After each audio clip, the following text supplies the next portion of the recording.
and we're going to kick off and we're going to speak this morning about gratitude. So, I guess just in kicking off, an observation I find actually, I don't know about you, I find that there's wonderful insight in kids' movies when it comes to really important messages to mind yourself and your mindset. So I don't have kids of my own, but I do have nieces, and I really love sitting down and watching some of the movies, the kids' movies with them. I love that it's almost seen as like me being a dutiful uncle and just taking an active part in minding them. To be honest with you, I'd love them and I'd watch them on my own. One of them that I really enjoyed watching with them was a movie called Inside Out. I'm not sure have people seen it. Yes, some have. Great stuff. For those who haven't, right, it's about a 12-year-old girl named Riley, and it's basically watching the story of Riley and her family as they move from one part of the states to another. And what you see is the movie is played out in the mind of the 12-year-old girl Riley, and it's done so by watching five characters control her mind, and they're animated characters. And the five characters are fear, anger, sadness, disgust, and joy.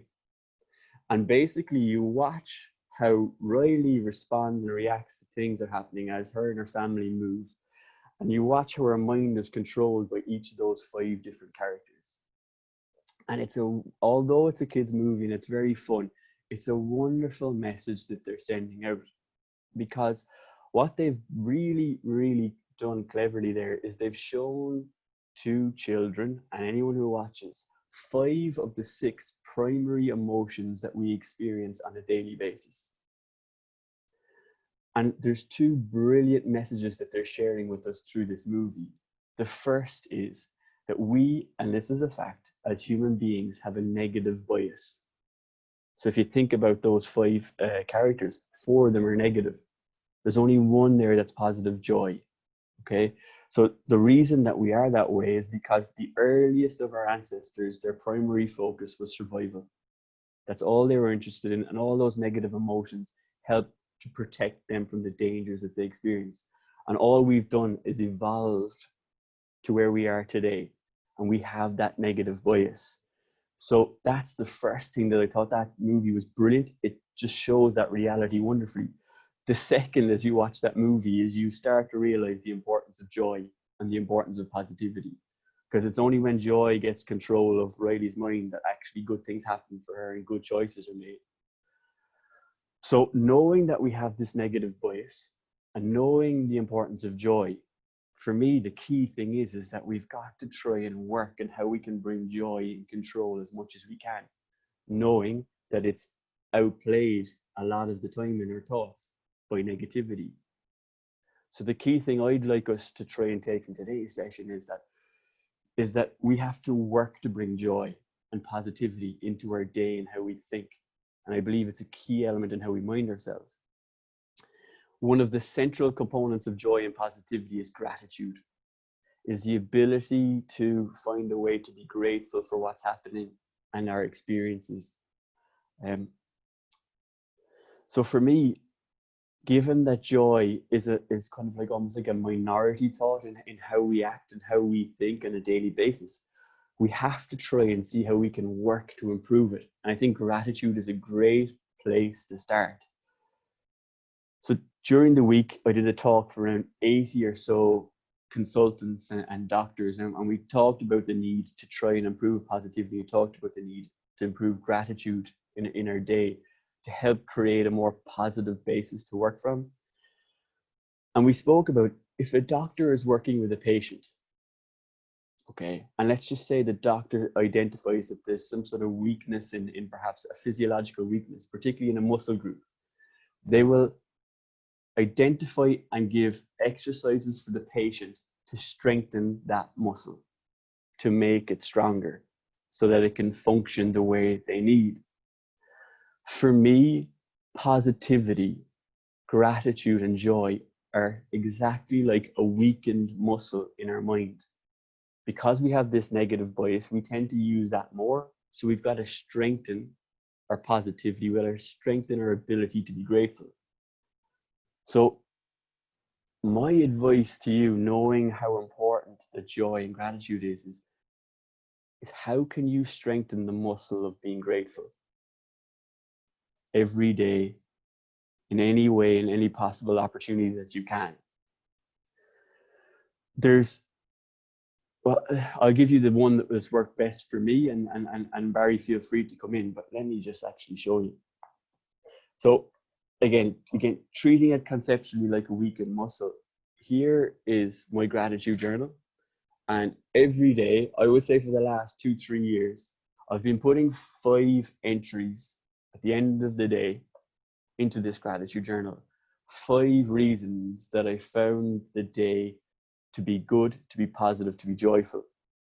Now, to come back to that doctor-patient analogy, for me, that's nothing more than me doing 5 reps with a weight to improve a muscle. You can use it in other analogies. I don't know, does anyone play a musical instrument? But let's just say if you played chords 5 times every day on a guitar for 2 to 3 years, would you become a better guitar player? If you like sport and you're a golfer, imagine you took 5 putts in your sitting room every day for 2 to 3 years. Would you become a better putter for golf? So for me, joy is a great place for us to work on to help manage ourselves in challenging times. Why? Because it allows us to see positives, to be grateful for experiences, even when there's much more reason perhaps to divert to the negative thoughts and the challenges. Take COVID-19. It's been a hugely challenging time for us, and we're all doing our best to manage. There's another lens we can look at it, just a simple way to say, I would say it's the best April and May of weather that I can remember in such a long time. Like every day I can go out and swim. You know, someone's mentioned here that they swam 6 times out of 7 on this call. Like, it's the best weather that I've experienced in such a long time. That's not to say this is not challenging. This is not me to try to wipe out the fact that it's difficult. But if I can find reasons like that to be grateful, it can change my perspective on experience. Individually, I'm better. I'm better for the people around me. In a professional capacity, I'm better. And if I work in a team, in an organization, I'm better for that team. So for me, joy is key. Finding reasons to be joyful is key. And I think gratitude is almost a bit like that anchor metaphor that we talked about a couple of weeks ago that can help us to find it. So in just summing up my thoughts, like, it is a challenge to find gratitude in challenging times. It's possible, it's powerful. And my advice to you is try maybe to look for 3 to 5 reasons on a daily basis if you can, and start to build that muscle, start to build that kind of regularity of gratitude. It's not easy. It takes awareness, because by and large, we can change overnight the fact we have a negative bias. And this is where people like Barry Lee has been an inspiration to me with my daily meditation practice and listening to the advice that he gives to create this awareness to say, I can be grateful here. There is something here that's really nice, and I need just to sit. So Barry, with that in mind, I guess, what advice or what insights would you like to share with us around gratitude and creating awareness to allow us to tap into it as much as we can? First, like, just to say thanks for that. That's really clear, I thought. And it also, you actually have this journal. You practice what you preach. I'm not as diligent. I have scraps of paper, and then I have good weeks of like do my things I'm grateful for, and then I forget. But yeah, I always come back to sort of your own lived experience too. So maybe we could do a little short reflection, all of us here, if you like. And there's this very simple practice, it's kind of well-known mindfulness teacher Gregory Kramer has, and you just think of the word pro. It's really simple. And so we're sitting here, and maybe there's busyness, but even for a moment we can sort of park that, and the P in pro is to pause. Should we be closing our eyes, or how would you like us to be? I would suggest to close the eyes. You always have choice with any of these things, but we'll like yeah, we'll call something to mind. So sometimes that's easier to do when you close your eyes. But Lovely. yeah, can be very flexible. But the P is just to pause. So simple. And when you pause, there is awareness that you're present. And you're in contact with this moment. And then the or is the invitation to relax. So sometimes when we pause, notice all this tension in the body. And we can just allow the body to be heavy here.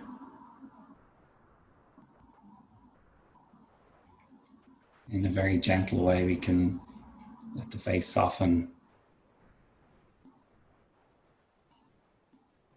We can sometimes sigh. And then the O is open. So open to what's here. Just everything that is here in this moment, the sounds that are here in your room, your garden, and the breath coming and going.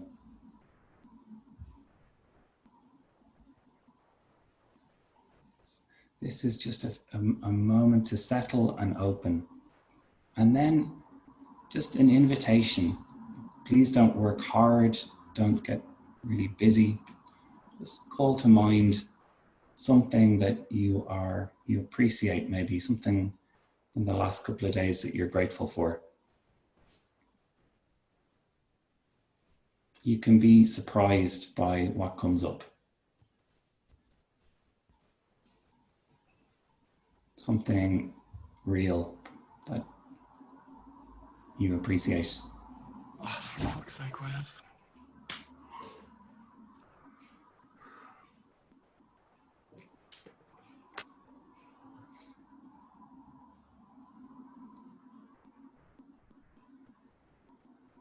Could be a conversation you have with a friend, could be a little moment of ease or peace in nature. Just if there's something, maybe allow it to become vivid.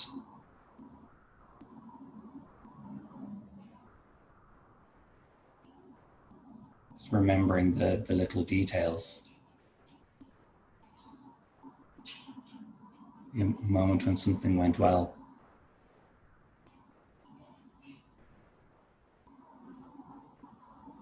You can just savor that for a few moments. Be noticing how it feels right now in the body as you bring it to mind.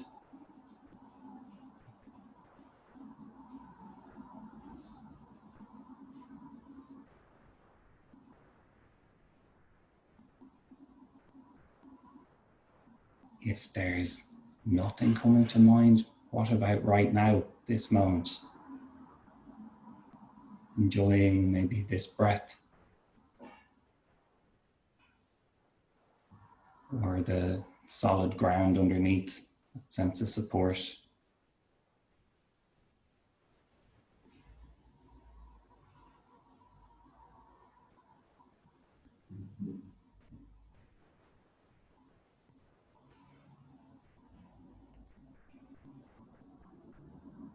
And it can be just gradually a little bit of movement or a deeper breath.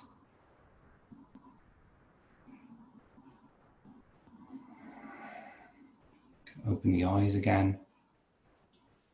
So just a moment there, maybe something came to mind. You could pop it in the chat box if you wanted to. Just what was something that you appreciated there. And also, I think it's really interesting to notice how it feels in the body. So when there's something pleasant, generally, sort of the feeling might be in the body, a sense of ease, a sense of warmth maybe.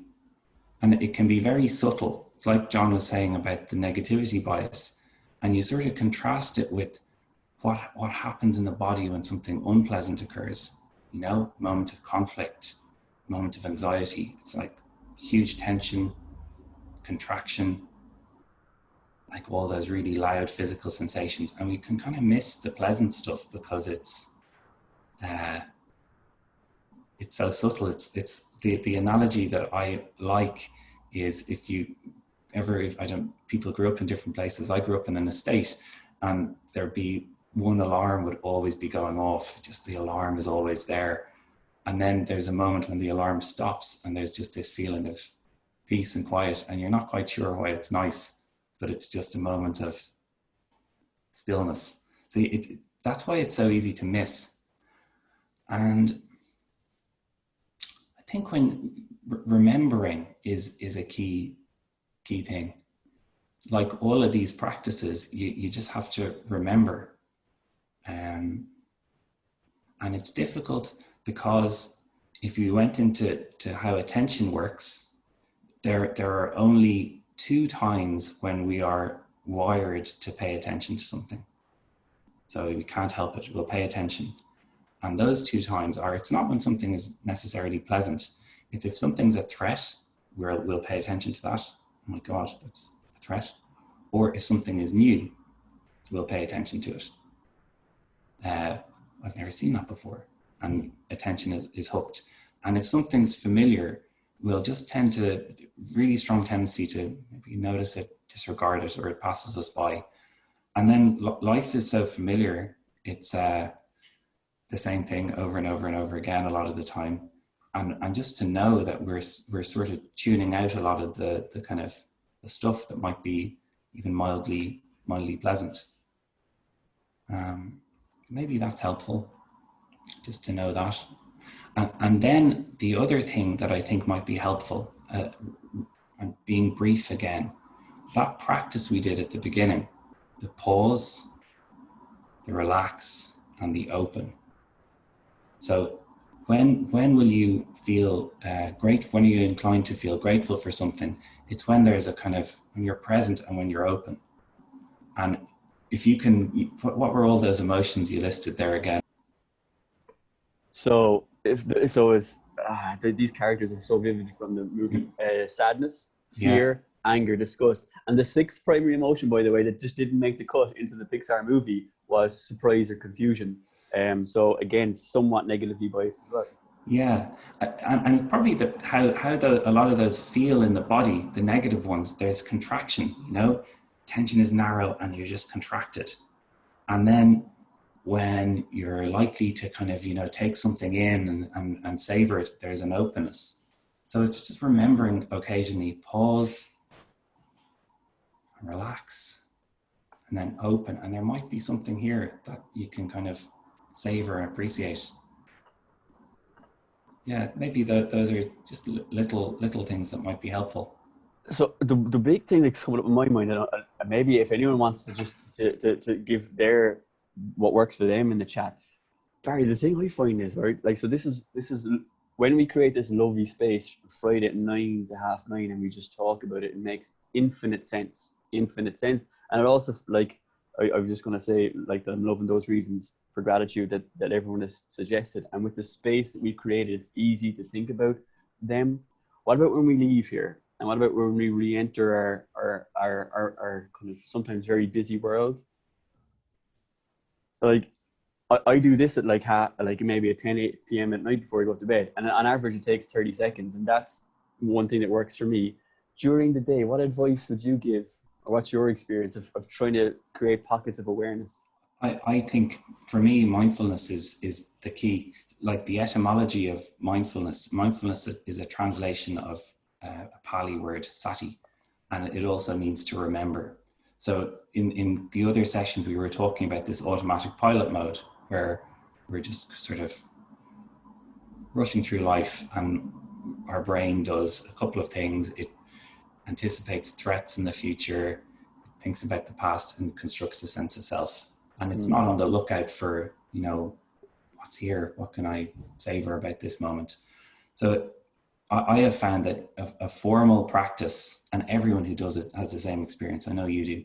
If you do a formal practice, then you just naturally start to have little moments of remembering kind of scattered throughout the day. It's like, oh yeah, oh, I'm here. And you can even enjoy one conscious breath, say, but it sort of has its own momentum. Yeah. And even if you don't do a formal practice, maybe once or twice today, you will remember.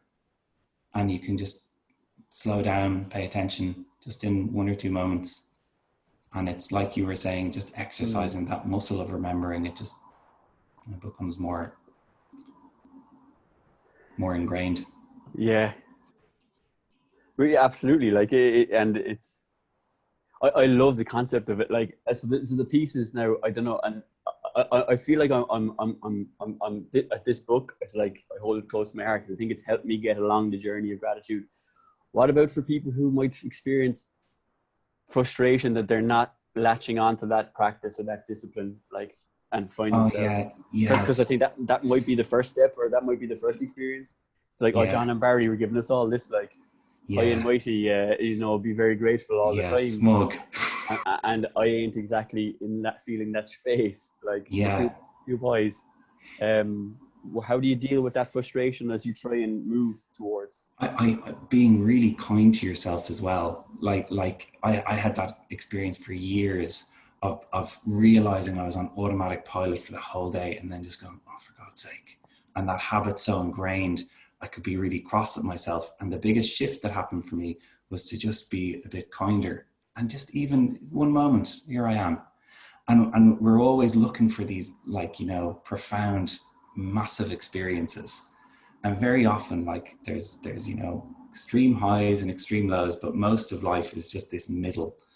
And we're, the cup of coffee that the coffee that was delivered here, that is really tasty, that I can savor, that's a little thing that I can bring full awareness to. Just small things that you kind of, yeah.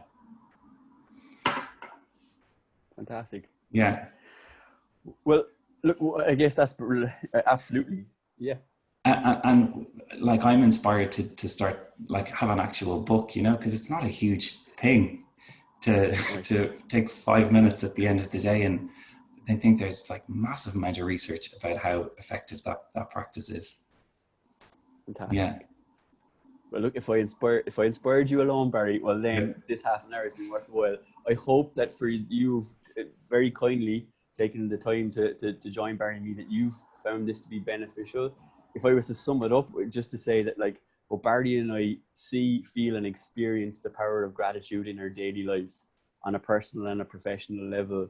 So there's probably 2 things to consider taking away. Number 1 is, could you take, like, literally, you can do this in 40 seconds of a day. Take 40 seconds to write down 3 to 5 things that you could just automatically say, I'm really grateful that happened. Or perhaps could you maybe just take this recording when you get it and just sit through Barry's PRO exercise and just use that as an opportunity to savor and appreciate and be grateful for an experience. We hope that one of those 2 things could be very helpful for you.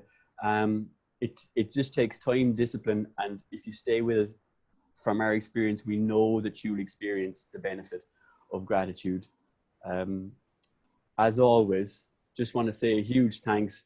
We've loved having these conversations in Cake Cafe and all those lovely cafes around Dublin. It's so nice to be able to bring that experience to others. So really appreciate you coming and taking the time to sit with us. Have a fantastic bank holiday weekend, and hopefully we see you again next Friday at 9 a.m. Yeah, take care. Thank you so much, everyone.